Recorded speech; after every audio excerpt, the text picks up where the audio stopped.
Crazy. Okay, we're gonna go back and touch on some emotions. I'm running back my life and just how good God is and how much grace He has shown me, because I'm just recalling, like, when my brother died in 2018. Like, I crashed, right?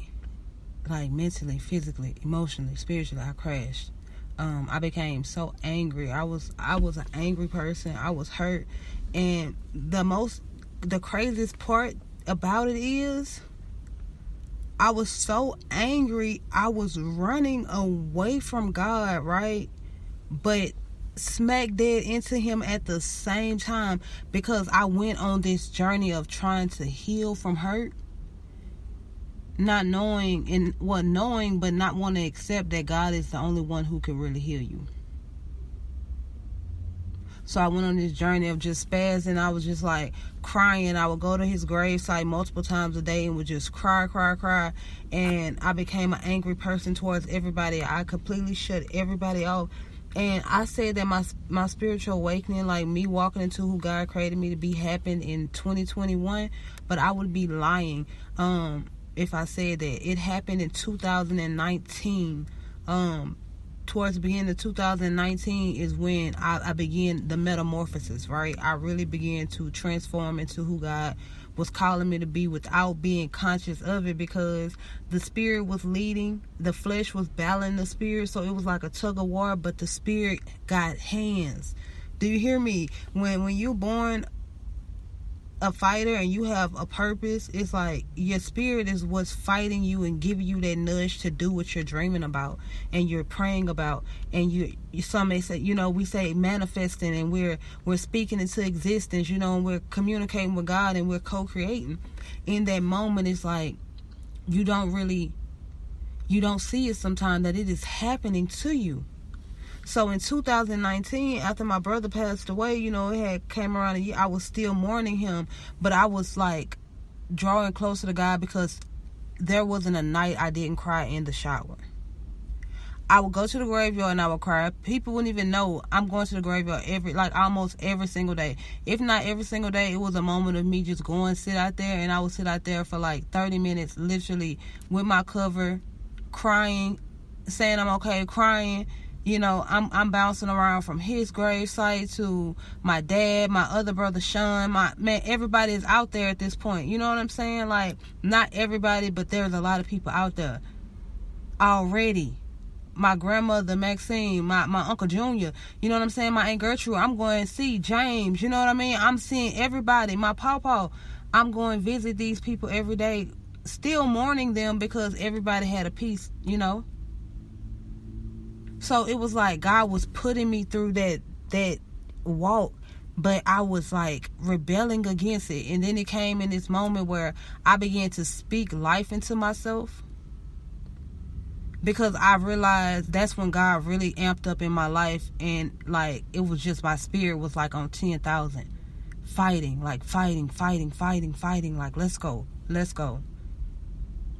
So from being this hard, cold person from April of 2018 until like maybe February or March of 2019, I'm this very cold person, isolated, crying, broken, hurt, searching for someone, searching for God, searching for love. And I was so busy making other things God, the God in my life, the lowercase g. I was so busy trying to replace places and people and things in the space of my brokenness, instead of allowing God to heal it. Instead of holding up that space that was taking space for my happiness, for my purpose, for my light, for my love, for my joy, I was holding on to that hurt. When I learned to give it to God, and I understood that God was just waiting for me to say, God, I can't handle it no more. When that transition happened, that's when I was starting to see things, right? I was becoming a better person. Like, even things that my flesh wanted, I would still be like, nah, because that's not right. I was becoming a better person in 2019, leading up to when I got my, when I opened the salon in 2020. COVID had hit, and I was still like, I didn't care. I was like pushing, I was like, God is in this, and along the way, I was still doing the motivation. However, I was losing the faith because the money started to get in the way. It was like, well, I have to make this amount of money, or I'm not going to do this, or it's not going to work. Instead of having faith that God was going to bring that blessing to me, I began to stress about how I'm going to take care of this. I need to have this amount of money. I need to have this. I need to have this. So I was putting my focus more on the money than I was my faith. So God had to chin check me. Yeah, okay, you're doing it again. I brought you thus far, you're doing it again. I have bigger and better for you, but you're forgetting about me. I just need you to check in. You're not even checking in with me. You're praying now, asking for things, but you're not showing gratitude by just saying thank you. And I would say thank you, but God deserves, an ample amount of praise. You hear me? Now that I know where I'm at, it's like I understand the level of praise I have to sit on, because a little bit just ain't gonna do it, because you serve a big God, and God has been great. Big blessings, big glory, big praise, big faith. You know what I mean? So it's like, let's go. Let's get it. We're not doing it. So I started, losing things, everything. But that's okay, because that also taught me that I didn't need that. As long as I got God, I didn't need anything else. And that's the beauty in it. When you come to the realization that I don't need anything but God. Like, if I pray, God is going to usher in everything that's for me. I just have to trust God. I have to walk with God. I have to have full faith in Him, complete trust in God, doing what He said He would do. Putting my hands in the air, in my pants pocket, baby, or in my jacket pockets, leaving them there, taking my hand completely off of it, and allowing God to place His on it. That's the moment that I had to hit, because I lost everything and everybody, and every place that was known and was comfortable for me, I lost it. But I didn't lose God. God didn't leave me. I left Him. And then when I had to run to Him, and now that I'm at home and I'm comfortable at home, I understand. Listen, hey, when you go out there, you go to the wolves. You may come back learning something and leading the pack. However, you putting yourself in danger. You don't know the outcome. But if you allow God to walk it down for you, and you just sit back and you relax and you just do what God tell you to do, it hit different. God hit different. The praise hit different. The faith hit different. Life hit different. Understanding, the peace. Yeah, you become like, you don't, you can't have this peace. I know this joy that I got, the world didn't give it to me, but this peace, you can't have this. Because I know the devil be quick to come in and shake it up. And when I say the devil, I just mean low vibrational energies. Somebody who's dealing with some things that they can't handle, and don't understand that all they have to do is go to God with, and sometimes we got to be that person for them, to be like, okay, let me encourage you, let me uplift you, and let me send you straight to the Father, let me direct you. I can't make you go, but I can tell you who did it for me. I'm not going to stop telling you who did it for me. God can and God will, but like I said, He wants us willing. God don't want no prisoners. He wants us willing, and that's the beauty in it. The best job I ever had.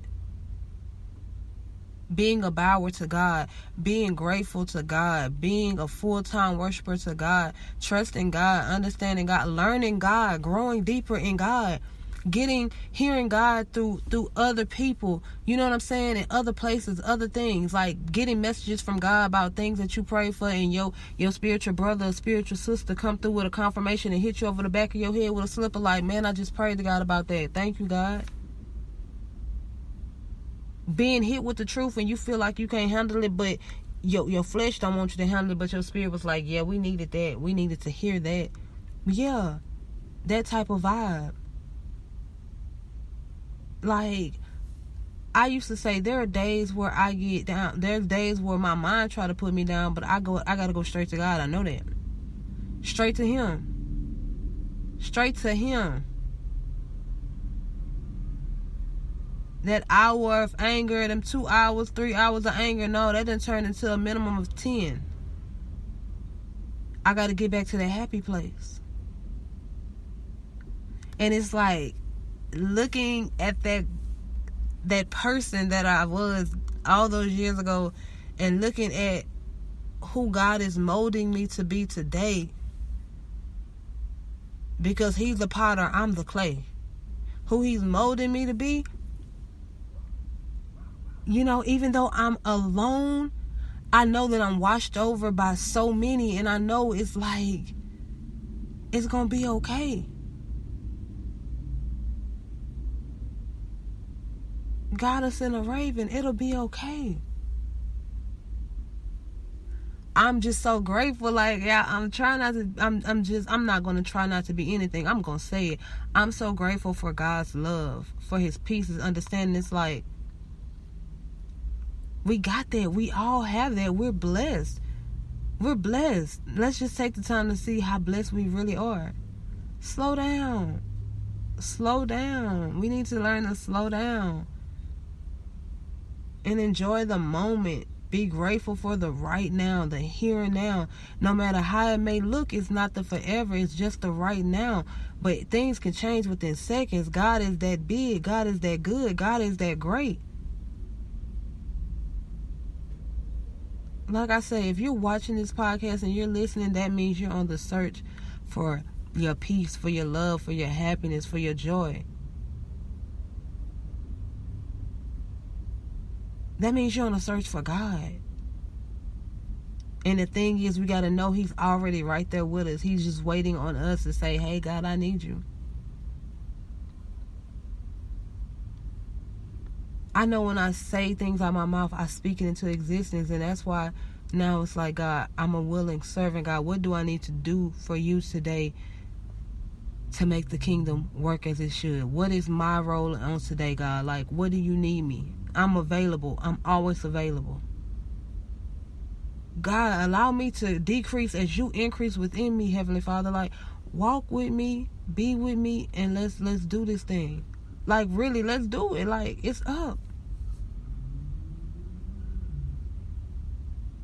This year, I am speaking life into myself and everything connected to me. Everyone around me. I know the message may not be for everybody, but I tell you what, God won't let nobody miss what they're supposed to hear or what they're supposed to see. The only way they're going to miss it is if I don't put it out. So I'm going to speak because God is so good. God is faithful. He is loyal. He is real. He is just... And I pray that we all continue to just keep pushing, keep going, keep striving, keep trusting, keep believing, and keep searching. So we can smack right into it, right into God.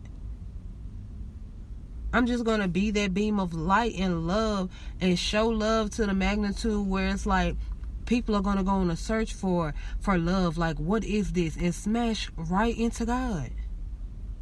Yeah. Big old embrace. Hi there. Hello there. Y'all, I say it every time. Pray for me, don't pray on me. And if you're praying on me, I'm still praying for you because it's always love. It's going to always be that. Y'all have a great day. I'm sending y'all nothing but love and light and positivity, y'all. I love y'all so much. Peace out.